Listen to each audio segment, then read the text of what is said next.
ഇന്നത്തെ ടോപ്പിക് കേരള നവോത്ഥാന നായകൻ. അതിലെ ആദ്യത്തേതാണ് ശ്രീനാരായണ ഗുരു. ശ്രീനാരായണ ഗുരു 1856 ജനിച്ചു.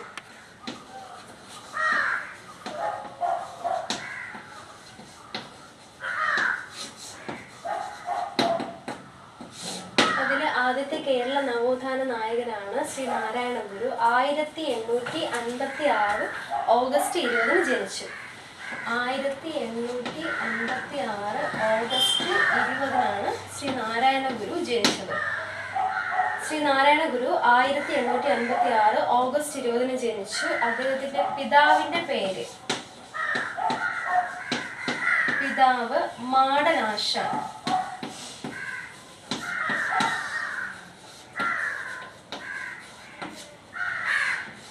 മാതാവിന്റെ പേര് കുട്ടിയമ്മ.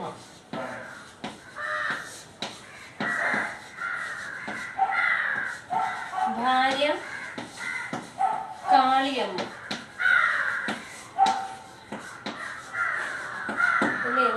ശ്രീനാരായണ ഗുരു 1856 ഓഗസ്റ്റ് 20 ജനിച്ചു.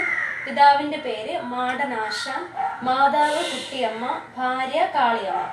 ഇനി അദ്ദേഹത്തിന്റെ ജന്മഗൃഹം വയൽവാരം വീട്.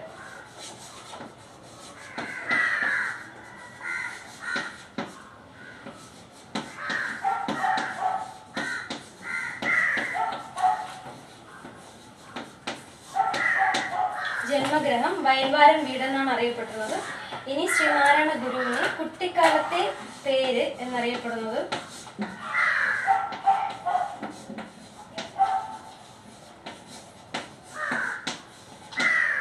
നാരായണൻ എന്നായിരുന്നു. നാരായണൻ.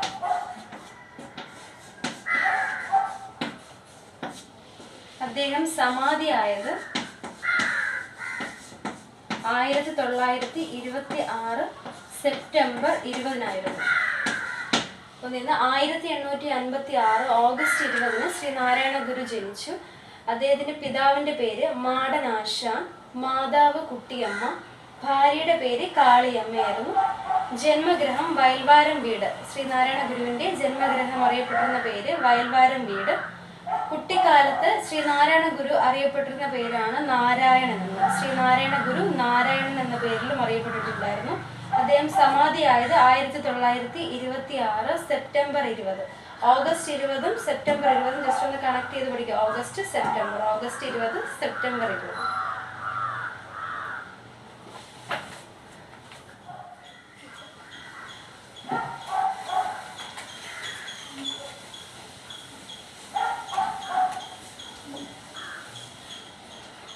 ശ്രീനാരായണ ഗുരുവിനെ നാണു ആശാൻ എന്ന പേരിലും അറിയപ്പെടുന്നു. നാണു ആശാൻ. ശ്രീനാരായണ ഗുരു നാരായണൻ എന്ന പേരിൽ കുട്ടിക്കാലത്ത് അറിയപ്പെട്ടിരുന്ന പേര് നാരായണൻ എന്നായിരുന്നു. നാണു ആശാൻ എന്നും ശ്രീനാരായണ ഗുരുവിനെ അറിയപ്പെട്ടിരുന്നു. തപാൽ സ്റ്റാമ്പിൽ പ്രത്യക്ഷപ്പെട്ട ആദ്യ മലയാളിയും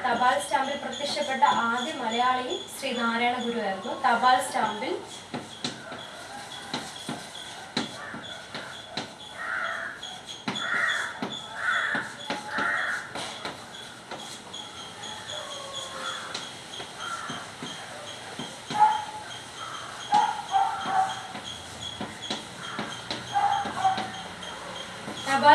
പ്രത്യക്ഷപ്പെട്ട ആദ്യ മലയാളിയും ശ്രീനാരായണ ഗുരു. അദ്ദേഹത്തിന് നാണു ആശാൻ എന്ന പേരിൽ അറിയപ്പെട്ടിരുന്നു. ശ്രീലങ്കയുടെ തപാൽ സ്റ്റാമ്പിൽ പ്രത്യക്ഷപ്പെട്ട ആദ്യ മലയാളിയും ശ്രീനാരായണ ഗുരു ആയിരുന്നു. ശ്രീലങ്കൻ തപാൽ സ്റ്റാമ്പിൽ പ്രത്യക്ഷപ്പെട്ട ആദ്യ മലയാളിയും ശ്രീനാരായണ ഗുരു തന്നെയായിരുന്നു. ശ്രീലങ്കയുടെ തപാൽ സ്റ്റാമ്പിലും ശ്രീലങ്കയുടെ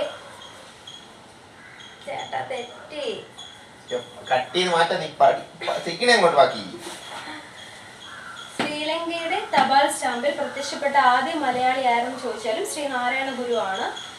ഒരിക്കൽ കൂടെ നാണു ആശാൻ എന്ന പേരിൽ അറിയപ്പെട്ടിരുന്നു. തപാൽ സ്റ്റാമ്പിൽ പ്രത്യക്ഷപ്പെട്ട ആദ്യ മലയാളി.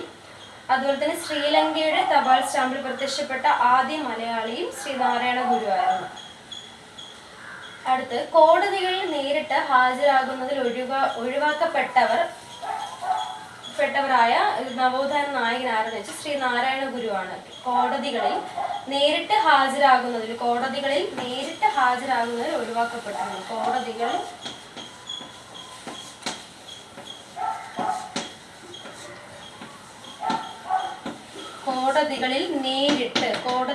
നേരിട്ട് ഹാജരാകുന്നതിൽ ഒഴിവാക്കപ്പെട്ട ഒരു നവോത്ഥാന നായകൻ ആരെന്ന് വെച്ചാൽ ശ്രീനാരായണ ഗുരുവാണ്. കേരളത്തിൽ ഏറ്റവും കൂടുതൽ പ്രതിമകൾ സ്ഥാപിച്ചിട്ടുള്ളത് ശ്രീനാരായണ ഗുരുവിന്റെയാണ്. നമ്മുടെ കേരളത്തിൽ ഏറ്റവും കൂടുതൽ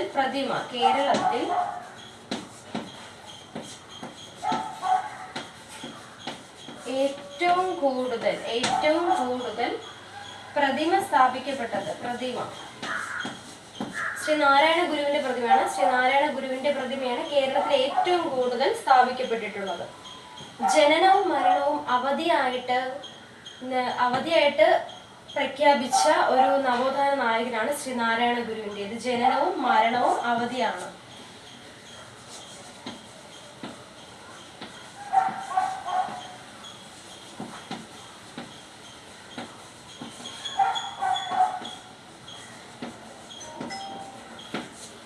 ജനനവും മരണവും അവധിയായിട്ട് പ്രഖ്യാപിച്ചിട്ടുള്ള ഒരു നവോത്ഥാന നായകനാണ് ശ്രീനാരായണ ഗുരു.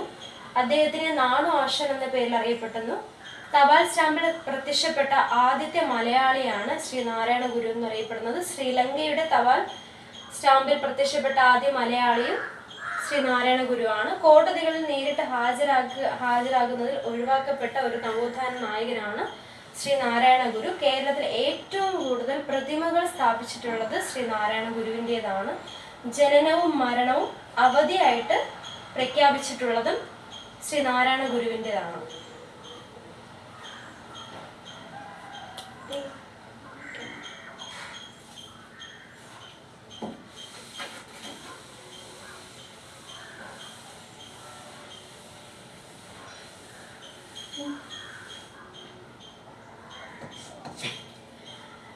അടുത്തൊരു ഹിന്റാണ്. ജീവിച്ചിരിക്കെ തന്നെ പ്രതിമ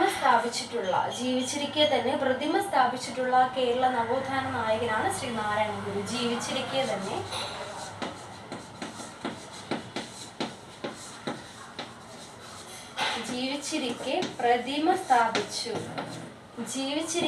പ്രതിമ സ്ഥാപിച്ചിട്ടുള്ള ഒരു നവോത്ഥാന നായകനാണ് ശ്രീനാരായണ ഗുരു.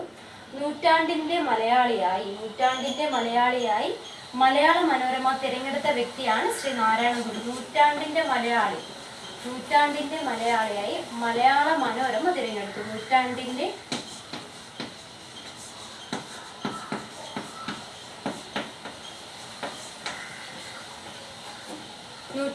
മലയാളിയായി മലയാള മനോരമ തിരഞ്ഞെടുക്കപ്പെട്ട ഒരു നവോത്ഥാന നായകനാണ് ശ്രീനാരായണ ഗുരു. ജീവിച്ചിരിക്കെ തന്നെ പ്രതിമ സ്ഥാപിക്കപ്പെട്ടു.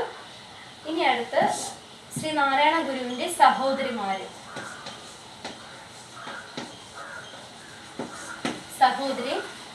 കൊച്ചുദേവി, കൊച്ചുമാത. കൊച്ചുദേവി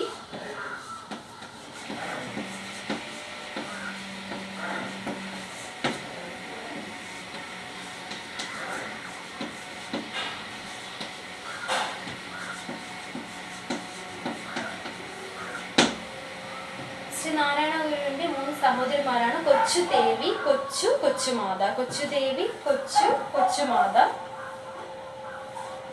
ശ്രീനാരായണ ഗുരുവിന്റെ വിവാഹം നടത്തുവാൻ 1882 ശ്രീനാരായണ ഗുരുവിന്റെ വിവാഹം നടത്തുവാനായിട്ട് നിശ്ചയിക്കപ്പെട്ട വർഷം ഏതെന്ന് ചോദിച്ചാൽ 1882 ശ്രീനാരായണ ഗുരുവിന്റെ വിവാഹം നിശ്ചയിച്ചത്. 1882 ശ്രീനാരായണ ഗുരുവിന്റെ ആദ്യ ഗുരു അറിയപ്പെട്ടിരിക്കുന്ന പേരാണ് കണ്ണങ്കര മൂത്തപിള്ള ആശാനാണ് ശ്രീനാരായണ ഗുരുവിന്റെ ആദ്യ ഗുരു എന്നറിയപ്പെടുന്നത്. ആദ്യ ഗുരു ആണ് ശ്രീനാരായണ ഗുരുവിന്റെ ആദ്യ ഗുരു ആണ് കണ്ണങ്കര മൂത്തപിള്ള ആശാൻ.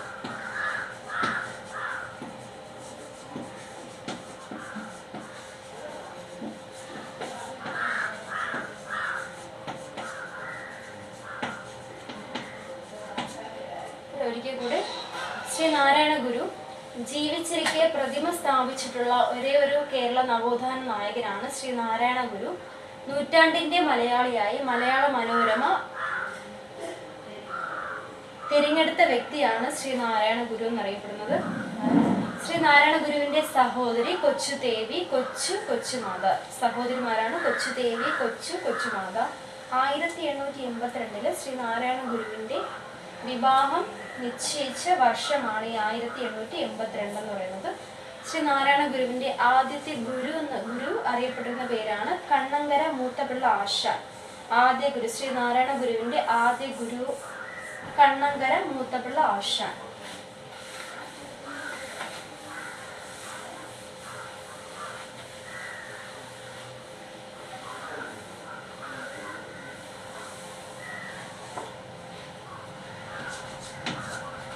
ശ്രീ നാരായണ ഗുരുവിന് ഹഠയോഗ വിദ്യ എന്ന് പറയുന്നത് ശ്രീ നാരായണ ഗുരുവിന് ഹഠയോഗ വിദ്യ അഭ്യസിച്ച് അല്ലെങ്കിൽ പകർന്നു നൽകിയത് തൈക്കാട് അയ്യാണ്. ഹഠയോഗ വിദ്യ ശ്രീ നാരായണ ഗുരുവിന് ഹഠയോഗ വിദ്യ പകർന്നു നൽകിയത് തൈക്കാട് അയ്യ.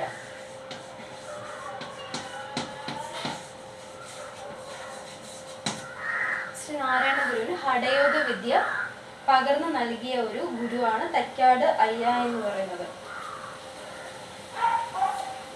ശ്രീ നാരായണ ഗുരുവിന് തൈക്കാട് അയ്യയെ പരിചയപ്പെടുത്തി കൊടുത്തത് ചട്ടമ്പി സ്വാമികളാണ്. ശ്രീ നാരായണ ഗുരുവിന് തൈക്കാട് അയ്യയെ പരിചയപ്പെടുത്തി കൊടുത്തത് ചട്ടമ്പി സ്വാമികളാണ്. അപ്പോൾ ചട്ടമ്പി സ്വാമികളാണ് തൈക്കാട് അയ്യയെ ശ്രീ നാരായണ ഗുരുവിന് പരിചയപ്പെടുത്തി കൊടുത്തത് ആരംഭിച്ച് ചട്ടമ്പി സ്വാമികളാണ്. ചട്ടമ്പി സ്വാമികളാണ് തൈക്കാട് അയ്യയെ പരിചയപ്പെടുത്തി കൊടുത്തത്. ശ്രീ നാരായണ ഗുരുവിന്റെ ഗുരുക്കന്മാര്.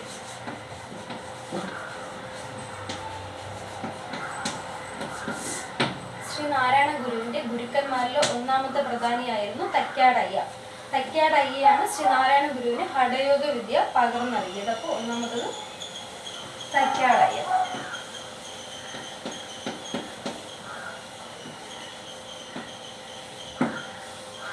കൃഷ്ണൻ വൈദ്യർ.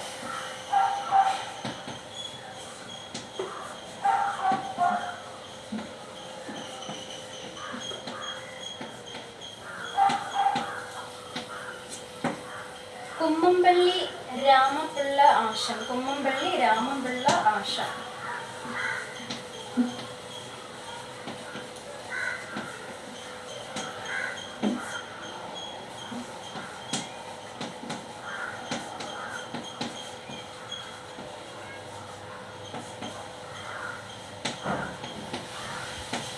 ആദ്യത്തെ ഗുരു നേരത്തെ പറഞ്ഞു കണ്ണങ്കര. നാരായണ ഗുരുവിന്റെ ആദ്യകാല ഗുരു എന്ന് പറയുന്നത് കണ്ണങ്കര മൂത്തപിള്ള ആശാനാണ്. മറ്റു ഗുരുക്കന്മാരാണ് തൈക്കാട് അയ്യ, കൃഷ്ണൻ വൈദ്യർ, കുമ്മമ്പള്ളി രാമൻപിള്ള ആശാൻ. തൈക്കാട് അയ്യായിരുന്നു ഹഠയോഗ വിദ്യ അഭ്യസിപ്പിച്ച ഗുരു എന്നറിയപ്പെടുന്നത്.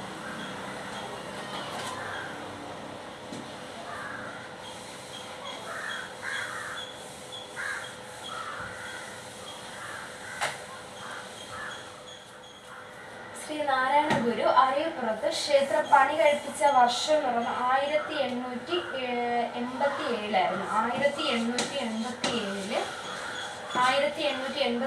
ശ്രീ നാരായണ ഗുരു അരുവിപ്പുറത്ത് ഒരു ക്ഷേത്രം പണി കഴിപ്പിച്ചു. അരുവിപ്പുറത്ത്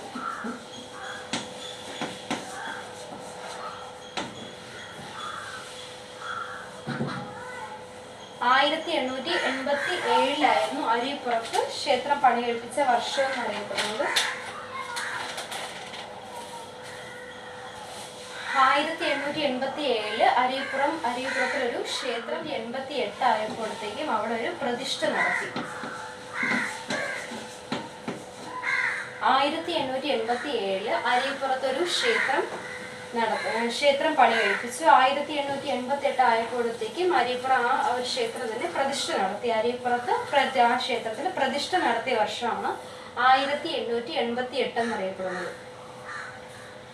ഈ പ്രതിഷ്ഠയ്ക്ക് വേണ്ടിയിട്ടുള്ള വിഗ്രഹക്കല്ല് കണ്ടെത്തിയത് നെയ്യാറിലെ ശങ്കരൻകുഴിയിലാണ്. പ്രതിഷ്ഠയ്ക്ക് വേണ്ടിയിട്ടുള്ള വിഗ്രഹക്കല്ല്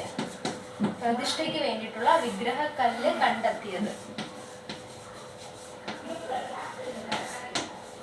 പ്രതിഷ്ഠയ്ക്ക് വേണ്ടിയിട്ടുള്ള വിഗ്രഹക്കല്ല് കണ്ടെത്തിയത് നെയ്യാറിലെ ശങ്കരൻകുഴിയിലാണ്. നെയ്യാറിലെ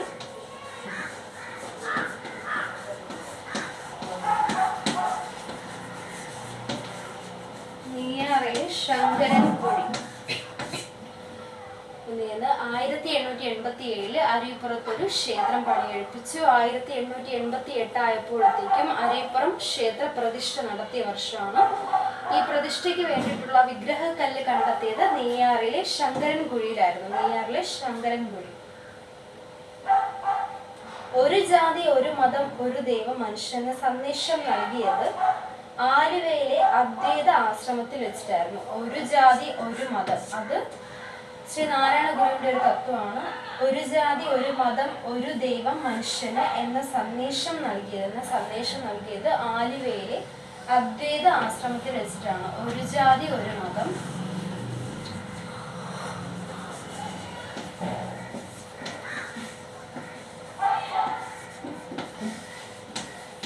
ഒരു ജാതി ഒരു മതം ഒരു ദൈവം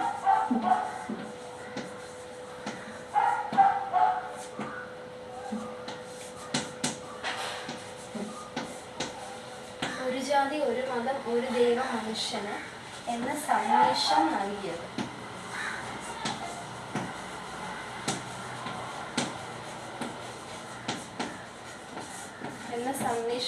എവിടെ വെച്ചാണെന്ന് ചോദിച്ചാൽ ആലുവയിലെ അദ്വൈത ആശ്രമത്തിൽ വെച്ചതാണ്. ആലുവയിലെ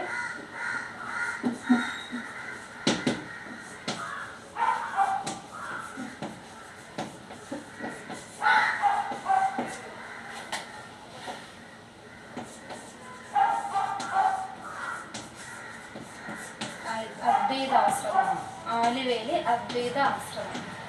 1887 അരീപ്പുറത്ത് ഒരു ക്ഷേത്രം പണി കഴിപ്പിച്ചു. 1888 ആയപ്പോഴത്തേക്കും പണി കഴിപ്പിച്ച ക്ഷേത്രം പ്രതിഷ്ഠ നടത്തി. 1888 പ്രതിഷ്ഠയ്ക്ക് വേണ്ടിയിട്ടുള്ള വിഗ്രഹക്കല്ല് കണ്ടെത്തിയത് നെയ്യാറിലെ ശങ്കരൻകുഴിയിലാണ്.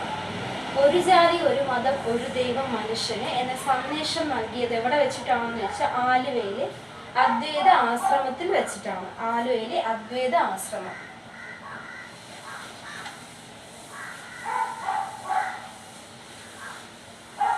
ജാതി ഒരു മതം ഒരു ദൈവം മനുഷ്യന് എന്ന സന്ദേശം നൽകിയത് ആലുവയിലെ അദ്വൈത ആശ്രമത്തിൽ വെച്ചിട്ടാണ്. അവ മുന്നോട്ട് നൽകുന്ന ഒരു ആപ്തവാക്യം എന്തെന്ന് വെച്ചാൽ അവ മുന്നോട്ട് വയ്ക്കുന്ന ആപ്തവാക്യം ഓം സാഹോദര്യം സർവത്ര എന്നായിരുന്നു. ഓം സാഹോദര്യം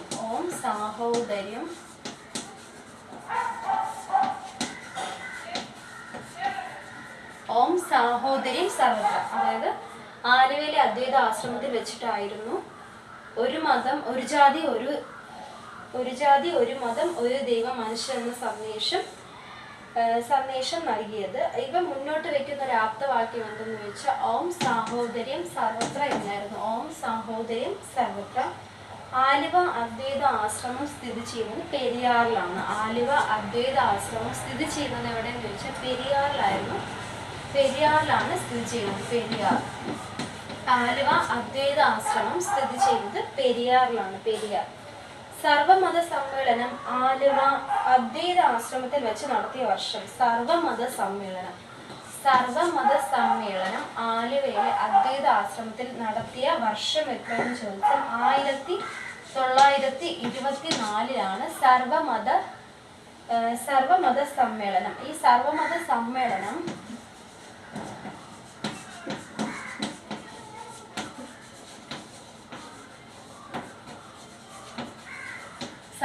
സമ്മേളനം ആലുവ അദ്വൈത ആശ്രമത്തിൽ വെച്ചിട്ടാണ് നടത്തിയത്. 1924 നടത്തി. ആ സർവമത സമ്മേളനം അദ്വൈത ആശ്രമം ആലുവയിലെ അദ്വൈത ആശ്രമത്തിൽ വെച്ച് നടത്തുകയുണ്ടായി. 1924 അത് നടത്തിയത്. ഇതിനു വേണ്ടിയിട്ട് അധ്യക്ഷ പദം അലങ്കരിച്ചത് ജസ്റ്റിസ് സദാശിവ അയ്യരായിരുന്നു.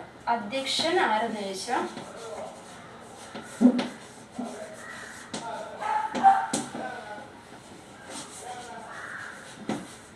ജസ്റ്റിസ് സദാശിവ അയ്യർ.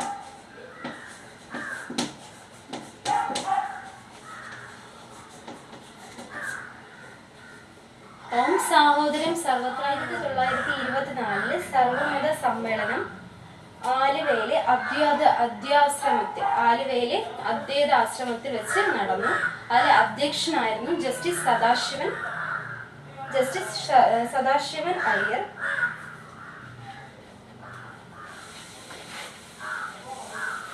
ശ്രീനാരായണ ഗുരു നിലവിളക്ക് പ്രതിഷ്ഠ നടത്തിയത്. ശ്രീനാരായണ ഗുരുവാണ് നിലവിളക്ക് പ്രതിഷ്ഠ നടത്തിയത്.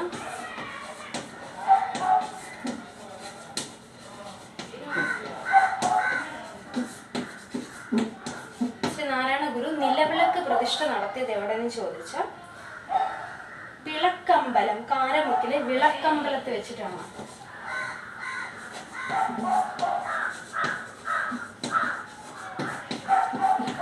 വിളക്കമ്പലം, കാരമുക്ക്.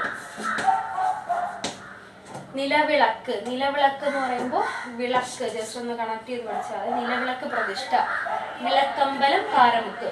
ശ്രീനാരായണ ഗുരു നിലവിളക്ക് പ്രതിഷ്ഠ നടത്തിയത് വിളക്കമ്പലം, കാരമുക്ക് ആയിരുന്നു. ആദ്യമായി കണ്ണാടി പ്രതിഷ്ഠ നടത്തിയത് ശ്രീനാരായണ ഗുരുവാണ്. ആദ്യമായി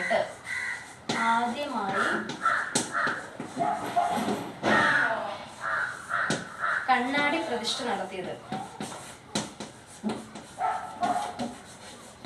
ശ്രീനാരായണ ഗുരു. നിലവിളക്ക് പ്രതിഷ്ഠ നടത്തിയത് വിളക്കമ്പലം, കാരമുക്ക്. അടുത്ത് ആദ്യമായി കണ്ണാടി പ്രതിഷ്ഠ നടത്തിയത് കളവൻകോട് ക്ഷേത്രത്തിൽ വെച്ചിട്ടായിരുന്നു. കളവൻകോട് ക്ഷേത്രം.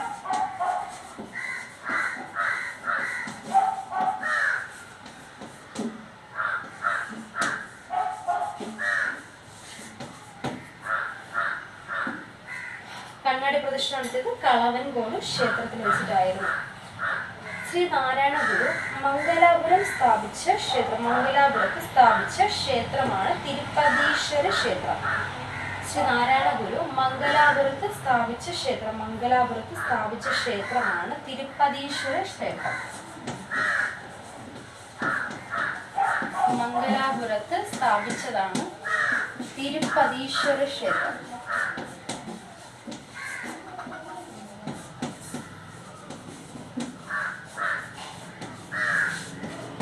മംഗലാപുരത്ത് സ്ഥാപിച്ചത് തിരുപ്പതീശ്വര ക്ഷേത്രവും കോഴിക്കോട് സ്ഥാപിച്ചത് മംഗലാപുരവും കോഴിക്കോടും.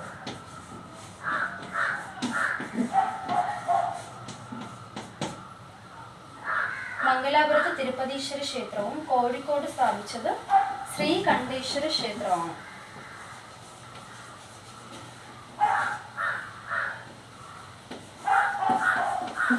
ശ്രീകണ്ഠേശ്വര ക്ഷേത്രം. മംഗലാപുരം തിരുപ്പതീശ്വര ക്ഷേത്രവും കോഴിക്കോട് ശ്രീകണ്ഠേശ്വര ക്ഷേത്രമാണ് സ്ഥാപിച്ചത്. അടുത്ത് ശ്രീനാരായണ ഗുരുവിന്റെ പ്രതിമ ആദ്യമായിട്ട് അനാച്ഛാദനം ചെയ്തത് തലശ്ശേരിയിലായിരുന്നു.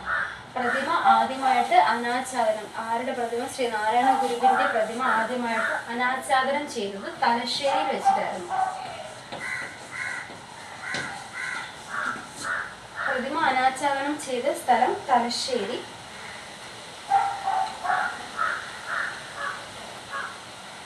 വേറൊരു കാര്യം വിട്ടുപോയത്, നേരത്തെ കോഴിക്കോട് ശ്രീകണ്ഠേശ്വരം ക്ഷേത്രമാണ് സ്ഥാപിച്ചത്. അതിനു വേണ്ടിയിട്ട് തറക്കല്ലിട്ടത് ആനി ബസന്റ് ആയിരുന്നു. ആനി ബസന്റ് ആയിരുന്നു തറക്കല്ലിട്ടത്. മംഗലാപുരത്ത് സ്ഥാപിച്ച ക്ഷേത്രം തിരുപ്പതീശ്വര ക്ഷേത്രവും കോഴിക്കോട് ശ്രീകണ്ഠേശ്വരി ക്ഷേത്രം. ഈ കോഴിക്കോട് സ്ഥാപിച്ച ക്ഷേത്രത്തിലെ ശ്രീകണ്ഠേശ്വരി ക്ഷേത്രത്തിന് തറക്കല്ലിട്ടത് ആനി ബസന്റ് ആയിരുന്നു. ഈ തലശ്ശേരി ശ്രീനാരായണ ഗുരുവിന്റെ പ്രതിമ ആദ്യമായിട്ട് അനാച്ഛാദനം ചെയ്തത് എവിടെയെന്ന് വെച്ചിട്ടെന്ന് വെച്ചാൽ തലശ്ശേരിയിൽ ആയിരുന്നു. പ്രതിമ സ്ഥാപിക്കാൻ വേണ്ടിയിട്ട് മുൻകൈ എടുത്തത് ശ്രീനാരായണ ഗുരുവിന്റെ, നമ്മുടെ ഗുരുവിന്റെ പ്രതിമ സ്ഥാപിക്കാൻ വേണ്ടിയിട്ട് മുൻകൈ എടുത്തത്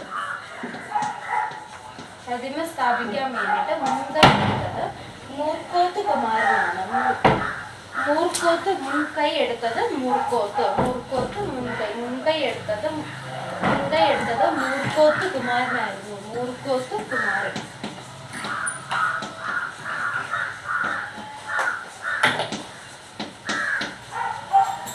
മൂർക്കോത്ത് കുമാരൻ.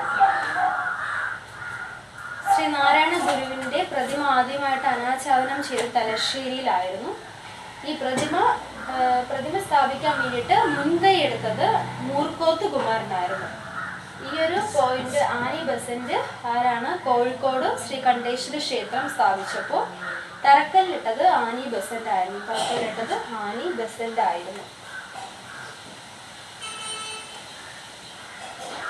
താലികെട്ട് കല്യാണം ബഹിഷ്കരിക്കാൻ ആഹ്വാനം ചെയ്ത സമ്മേളനം, അതായത് ശ്രീനാരായണ ഗുരു താലികെട്ട് കല്യാണം ബഹിഷ്കരിക്കാൻ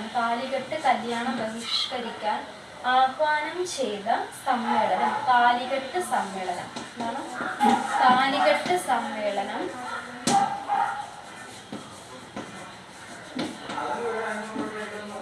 താലികെട്ട് സമ്മേളനം ബഹിഷ്കരിക്കാൻ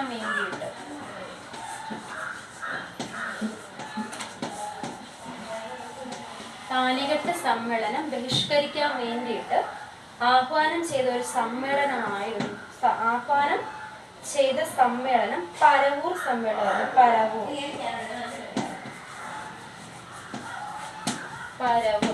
താലികെട്ട് സമ്മേളനം ബഹിഷ്കരിക്കാൻ വേണ്ടിയിട്ട് ആഹ്വാനം ചെയ്ത സമ്മേളനമാണ് പരവൂർ.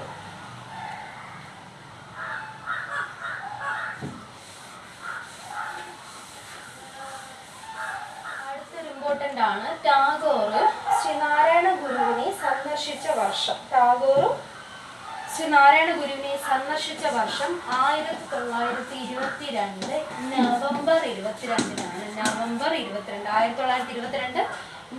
22-നായിരുന്നു ടാഗോർ ശ്രീനാരായണ ഗുരുവിനെ സന്ദർശിച്ചത്. 1922 നവംബർ 22-നായിരുന്നു. 1922 നവംബർ 22. ഇനി ടാഗോറും ശ്രീനാരായണ ഗുരുവും തമ്മിലുള്ള സംഭാഷണം തർജിമ ചെയ്തതാണെന്ന് വെച്ചാൽ കുമാരനാശാൻ. ഇവർ തമ്മിലുള്ള സംഭാഷണം തർജിമ ചെയ്തത് കുമാരനാശാനായിരുന്നു. ഇവർ തമ്മിലുള്ള സംഭാഷണം തർജിമ ചെയ്തത്. 1922 നവംബർ 22-നായിരുന്നു ടാഗോർ ശ്രീനാരായണ ഗുരുവിനെ സന്ദർശിച്ചത്. അവരുടെ സംഭാഷണം തർജ്ജമ ചെയ്തത് കുമാരനാശാനായിരുന്നു. അതുപോലെ തന്നെ മഹാത്മാഗാന്ധിജി ശ്രീനാരായണ ഗുരുവിനെ സന്ദർശിച്ചത് 1925 മാർച്ച് 12-നായിരുന്നു ഗാന്ധിജി ശ്രീനാരായണ ഗുരുവിനെ സന്ദർശിച്ചു. ഇവർ തമ്മിലുള്ള സംഭാഷണം തർജ്ജമ ചെയ്തത് എൻ കുമാരനായിരുന്നു.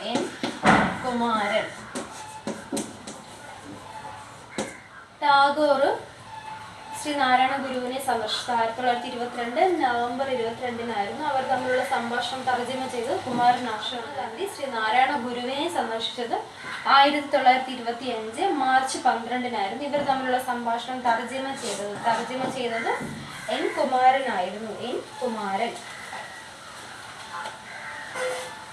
അടുത്ത മഹാത്മാഗാന്ധിജി ശ്രീനാരായണ ഗുരുവിനെ സന്ദർശിച്ചപ്പോൾ കൂടെ ഉണ്ടായിരുന്ന ഒരു പ്രമുഖ ദേശീയ നേതാവ് ആരെന്ന് ചോദിച്ചാൽ സി രാജഗോപാലാചാര്യാണ്.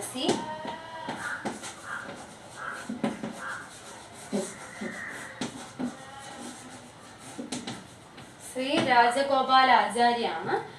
മഹാത്മാഗാന്ധിജി ശ്രീനാരായണ ഗുരുവിനെ സന്ദർശിച്ചപ്പോൾ കൂടെ ഉണ്ടായിരുന്ന ഒരു പ്രമുഖ ദേശീയ നേതാവായിരുന്നു സി രാജഗോപാലാചാരി.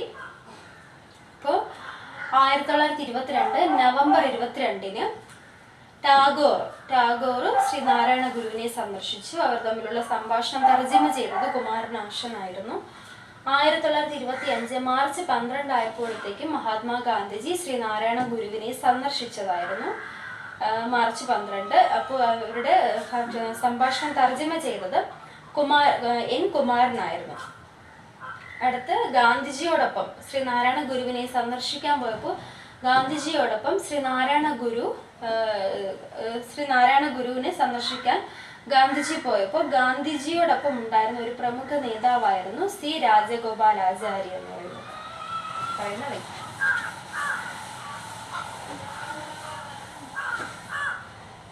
അടുത്ത് ശ്രീനാരായണ ഗുരുവിന്റെ 19 രചനകൾ. ശ്രീനാരായണ ഗുരുവിന് 19 രചനകളുണ്ട്. അതില് ഒന്നാണ് ആത്മോപദേശ ശതകം. ആത്മോപദേശ ശതകം ശ്രീനാരായണ ഗുരുവിൻ്റെയാണ്. ഒന്നാമത്തത് ആത്മോപദേശ ശതകം.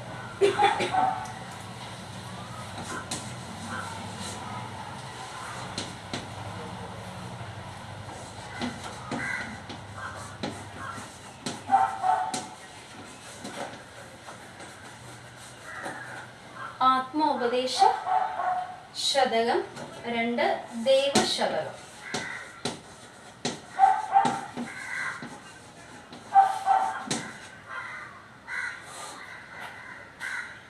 3 ശിവശതകം.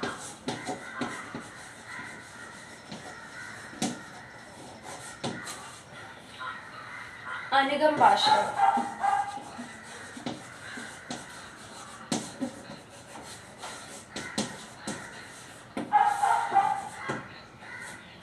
വിനയാഷ്ടകം.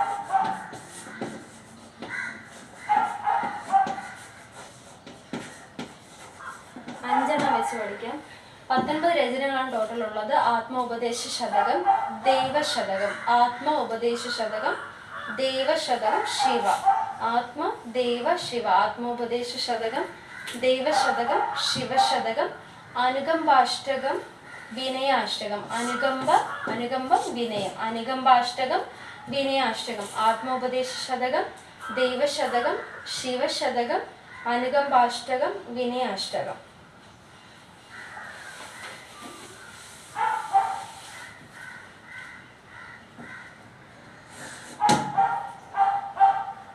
ചിദംബരാഷ്ടകം.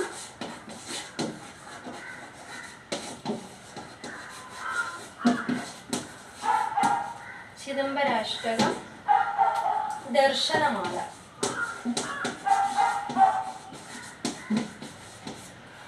ദർശനമാല, കാളി നാടകം.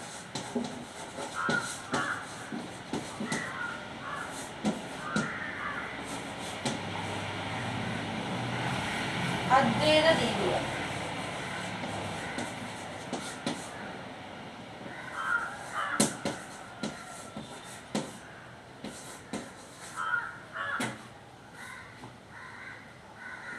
അദ്വൈത ദീപിക, ശ്രീകൃഷ്ണ ദർശനം.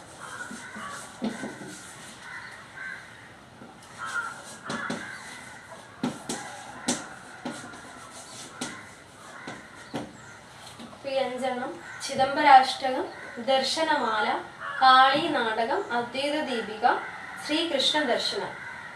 നേരത്തെ അനുകമ്പാഷ്ടകം, വിനയാഷ്ടകം, ചിദംബരാഷ്ടകം. ചിദംബരാഷ്ടകം, ദർശനമാല. ദർശനമാല, കാളി നാടകം, അദ്വൈത ദീപിക, ശ്രീകൃഷ്ണ ദർശനം.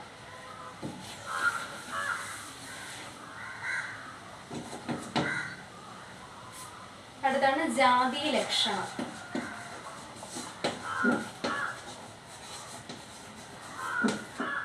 ജാതി ലക്ഷണം, ജാതി മീമാംസ.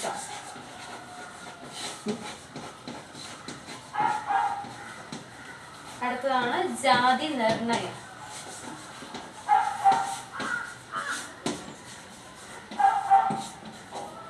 ജാതി നിർണയം, നിർവൃതി പഞ്ചകം.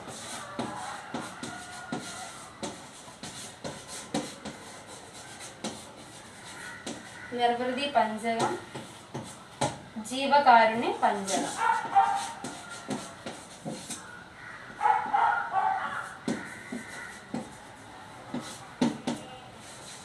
അടുത്ത 5 ജാതി ലക്ഷണം, ജാതി മീമാംസ, ജാതി നിർണയം. ജാതി ലക്ഷണം, ജാതി മീമാംസ, ജാതി നിർണയം. ലിങ്ക് ചെയ്തിട്ട് ജാതി ലക്ഷണം, ജാതി മീമാംസ, ജാതി നിർണയം.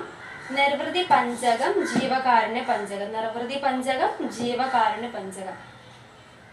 ജാതി ലക്ഷണം, ജാതി മീമാംസ, ജാതി നിർണയം, നിർവൃതി പഞ്ചകം, ജീവകാരുണ്യ പഞ്ചകം. ഈ 5 വെച്ചു.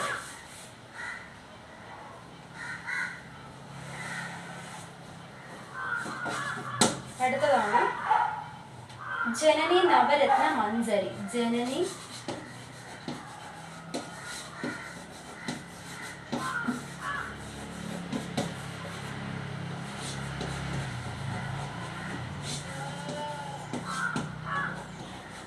ജനനി നവരത്ന മഞ്ജരി, കുണ്ടലി പൊട്ട്,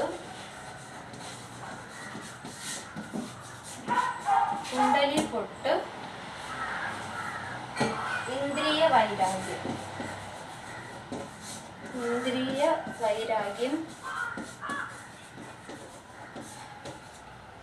ചിജട ചിന്തനം.